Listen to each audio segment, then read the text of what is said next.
Le préfet du département de Saraya, région de Kédougou, a présidé le comité départemental de développement sur la 63e édition de la ziara annuelle de Saroudia du guide religieux Cheikh Omar Diahabi, qui se tiendra le 3 et 4 mai 2025. Couvrir cette importante rencontre préparatoire de la grande ziara de Saroudia, qui est prévue les 3 et 4 mai 2025, comme nous le faisons chaque année. Donc, à la veille de l'événement, le comité d'organisation vient rencontrer tous les services techniques présents dans le département, mais aussi au-delà, au niveau de la région de Kédougou, pour essayer de les accompagner à prendre les dispositions appropriées pour un bon déroulement de l'événement.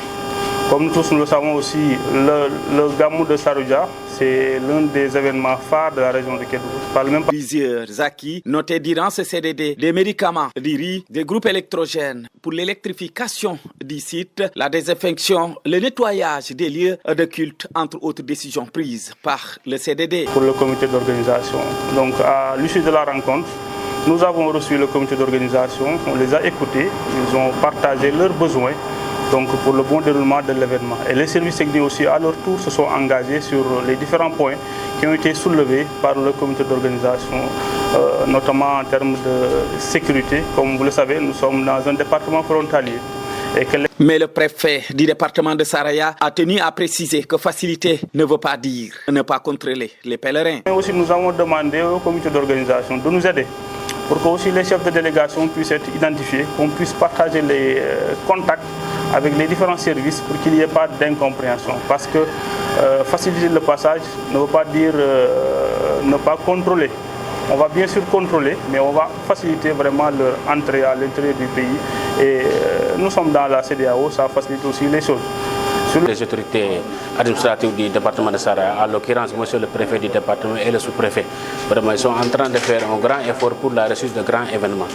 Rendez-vous est donné le 3 et 4 mai de ce mois par le préfet de Saraya pour l'inauguration officielle de la 73e édition du Gamou annuel de Saroudia. Préfet département bu Saraya nekk fii ci région bu Kédougou jot na présidé benn CDD ci 73e édition ziara annuelle bii di am fale ci Saroudia. Guide religieux Cheikh Omar Diahabi di ko amal at bu ne ren nag dina am le 3 et 4 mai 2025 foofu ci Saroudia. nga xam ne dañ koy taxawal at bu jot bu ñu jubloo ci ziara annuelle bu village Saroudia nekk fële ca commune Medina Bafé ci département wu Saraya mu nekk événement bu mag nag événement bi gën a mag ci région wu Kédougou donc mu laaj nag bés buñ ci jubloo service yi nga xam ne ñoo fi nekkal nguur gi taxawu comité d'organisation bi taxawu leen ci anam yam gën a rafete pour que organisation bi jaar ci yoon. ay ak yu bëri la ñu jot a noté ci CDD boobule ay chefs de services départementaux ak régionaux jot a jël li ci mel nii indi ay garab yu doy jàppale leen ci ay groupe électrogène ngir ñu mën a leeral dëkk bile seetal gox-goxaat yi nekk foofu ci Saroudia. ci loolu la ñu convoqué services yi pour ñu ñëw dajee tey ak comité d'organisation bi ñu génnee ci ndaje bi nag am nañ ci bu baax ak cant ndax besoin yi nga xam ne comité d'organisation bi soulevé nañ ko service technique yëpp ku ci nekk ak pàcc ba nga yor engagé wu nga ci ba di nga ci def la nga mën pour satisfaire ko.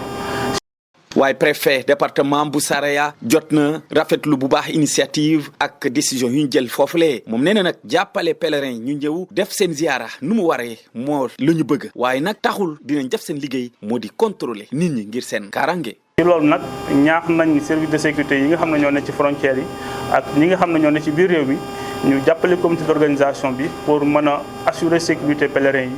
bañ mën a ñëw def seen ziar mën a ñibbiwaat ci anam yam gën a rafete beneen wàll bi aussi ñi ngi waajal aussi benn journée pour set setal